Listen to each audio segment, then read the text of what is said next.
క్రితం చిచ్చర పిడుగుల్లా రెచ్చిపోయిన క్యాడర్ ఇప్పుడు పిల్లులుగా మారారు. ఏం చేసి అయినా పార్టీ అధికారంలోకి రావాలని రేయింబవళ్లు కష్టపడ్డారు.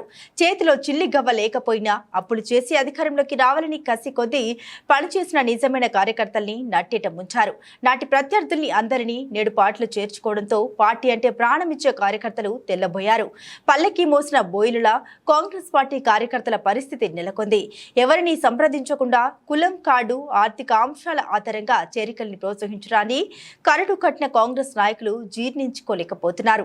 రాష్ట్రంలో ఏ నియోజకవర్గం చూసినా ఆనాటి గులాబీ నేతలు ప్రస్తుత అధికార పార్టీలో గుబాలిస్తున్నారు. 10 ఏళ్ల పాటు ప్రజల్ని నానా ఇబ్బందులు పెట్టిన నాయకులు రంగు మార్చడంతో వాళ్ళు చేసిన అరాచక వ్యవహారాలన్నీ తూచయ్యాయి.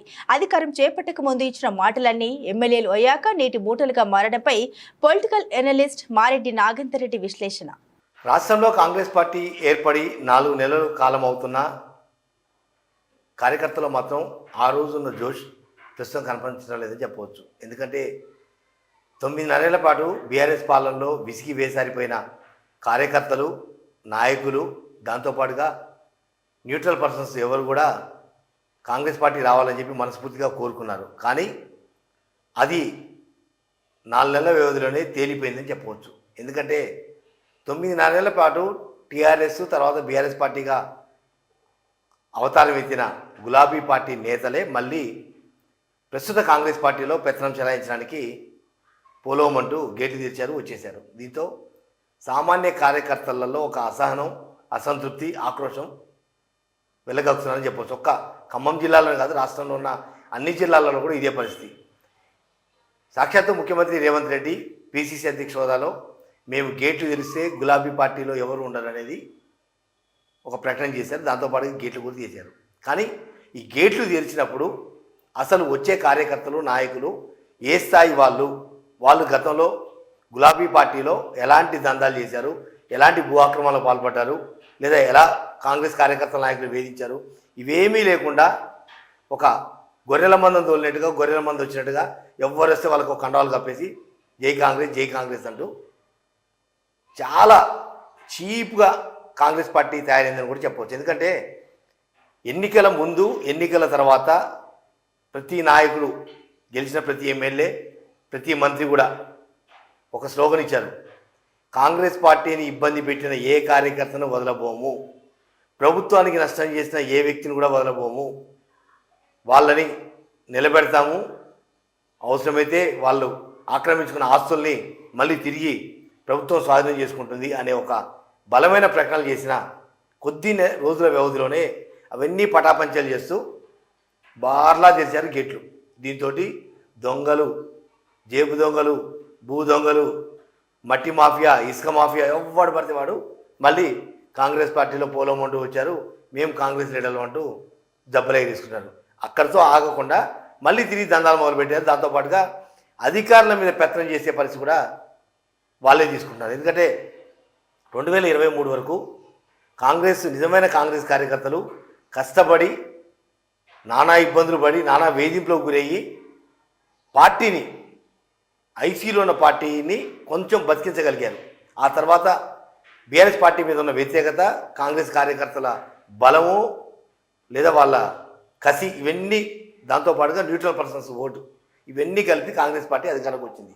తీరా అధికారంలోకి వచ్చి ఒక ప్రశాంతమైన వాతావరణం, ఇక ఒక పద్ధతిగా కాంగ్రెస్ పాలన కొనసాగుతుంది అనుకున్న తరుణంలో గతంలో బీఆర్ఎస్ పార్టీలో ఉండి భూదందాలు చేసిన వాళ్ళు, భూ ఆక్రమణలో పాల్పడ్డోళ్ళు, బెదిరింపులు పాల్పడ్డోళ్ళు, వడ్డీ వ్యాపారాలు రకరకాలుగా వ్యవహరించిన వాళ్ళు, మట్టి మాఫియా, ఇసుక మాఫియా, అసలు మాఫియాకి సంబంధించి ప్రతిదీ కూడా కేర్ ఆఫ్ అడ్రస్ గతంలో గులాబీ పార్టీలో కొంతమంది నేతలు వ్యవహరించారు. అదే నేతలు మళ్ళీ ఇప్పుడు కాంగ్రెస్ పార్టీలో తమ పెత్తనం చెలాయించేందుకు సిద్ధమయ్యారు. దీంతో నిజమైన కార్యకర్తలు కక్కలేక మింగలేక అసలు ఎందుకు కాంగ్రెస్ పార్టీలో ఉండాలి, ఎందుకు కాంగ్రెస్ పార్టీ కోసం ఇన్ని రోజులు తపన పడ్డాం, ఇటువంటి పరిస్థితి వస్తుందని ఎప్పుడు కూడా ఊహించలేదు, తిరిగి మళ్ళీ వాళ్ళే మా మీద పెత్తనం చేసే పరిస్థితి వస్తే మేమెవరికి చెప్పుకోవాలి. నిజంగా రాష్ట్రంలో కాంగ్రెస్ ప్రభుత్వం ఏర్పడిన తర్వాత కొంతమంది ఎమ్మెల్యేల మార్పులు, చేరికలు అనేది సర్వసాధారణం. అది ప్రభుత్వ బలోపేతానికో లేకపోతే ఎమ్మెల్యేల బలోపేతం కోసం అనేది పార్టీ ఫిరాయింపులకు అవకాశం ఇచ్చారు. ఓకే, కానీ పార్టీ ఫిరాయింపుల పేరుతోటి కొంతమంది ఎమ్మెల్యేలు చేర్చుకున్నా మిగిలిన నియోజకవర్గాల్లో 119 నియోజకవర్గాల్లో ఒక 80 నియోజకవర్గాల్లో కాంగ్రెస్ పార్టీకి ఎలాంటి ఇబ్బంది లేని నియోజకవర్గాల్లో కూడా బార్లా తెరిచామంటూ గతంలో దందాలు చేసిన గులాబీ నాయకులను మళ్ళీ కాంగ్రెస్ కండవ కప్పుకొని కాంగ్రెస్ నాయకులుగా చలామణి చేయిస్తున్నారు. ఇది ఎవరి కోసం? కాంగ్రెస్ పార్టీ భవిష్యత్తు కోసమా, లేకపోతే ఆ ఎమ్మెల్యేల ఆదాయ మార్గాలు పెంపొందించుకోవడం కోసమా, లేకపోతే దందాలు వాళ్ళ దగ్గర నేర్చుకునేందుకు గేట్లు బార్లా తీశారనే ఒక చర్చ కూడా సామాన్య కాంగ్రెస్ కార్యకర్తలలో నెలకొందని చెప్పవచ్చు. 3 నెలల క్రితం వరకు ఆ రోజు ఉన్న బీఆర్ఎస్ పార్టీ నేతల ఎమ్మెల్యేలు కావచ్చు, మంత్రుల అండ చూసుకొని రెచ్చిపోయిన నేతలు ఇప్పుడు రంగు మార్చుకొని మళ్ళీ అదే పెత్తనం అధికారుల మీద చేస్తున్నారు. అధికారులు కూడా నోరెళ్ళ పెడుతున్నారు. ఇదేం పద్ధతి? మొన్నటిదాకా బీఆర్ఎస్ పార్టీ వేధింపులతో నానా ఇబ్బందులు పడ్డ మేము మళ్ళీ ఇప్పుడు కాంగ్రెస్ పార్టీ ముసుగేసుకొని మళ్ళీ అదే లీడర్లు ఈ దందా చేయండి, ఈ ఫైర్వి మేము చెప్పినట్టు చేయండి, వాళ్ళ మీద కేసు పెట్టండి, వీళ్ళ మీద కేసు పెట్టండి, ఈ వేధింపులు ఏంటి?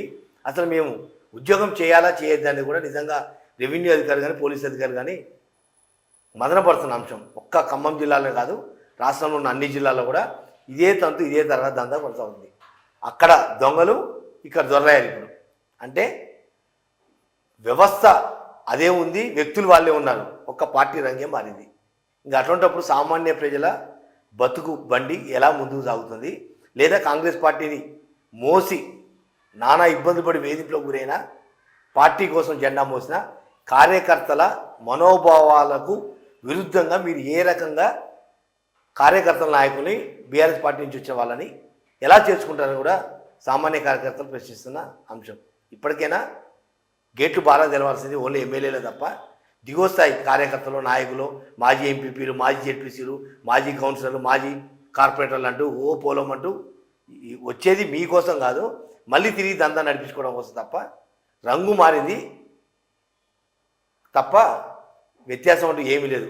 గులాబీ పార్టీ పోయింది, మూడు రంగుల జెండా కాంగ్రెస్ జెండా వచ్చింది తప్ప అదే నాయకులు, అదే దందా, అదే కథ. ఇప్పటికైనా ఎమ్మెల్యేలు వాస్తవాంశాలను పరిశీలించి కార్యకర్తల మనోభావాల్ని పరిగణలో తీసుకొని గ్రామస్థాయి నాయకులు కానీ, మండల స్థాయి నాయకులు కానీ, లేదా నియోజకవర్గ స్థాయి నేతలు కానీ ఫలానా వ్యక్తులు చేర్పించుకుంటే మంచిదా కాదా, వీళ్ళ వల్ల లాభమా నష్టమా, వీళ్ళు గతంలో దందాలు చేశారా చేయలేదా, లేదా ఏదైనా అక్రమ కేసులు ఇరికిచ్చే ప్రయత్నం చేశారా, ఇవన్నీ కూడా క్రోడీకరించుకొని ఒక మంచి పరిణామం కాంగ్రెస్ పార్టీలో తీసుకోవాల్సిన బాధ్యత సంబంధిత ఎమ్మెల్యేలు, మంత్రుల మీద ఉంది. అదే తప్ప మళ్ళీ బార్లా గేట్లు తెచ్చాము, గులాబీ పార్టీ లేకుండా చేస్తామంటే మీరు కూడా మళ్ళీ కార్ లెక్క ఓవర్లోడ్ అయిపోయి పూర్తిగా చెయ్యే కనుమరుగే పరిస్థితి ఉంటుంది. కాబట్టి తస్మత్ జాగ్రత్త.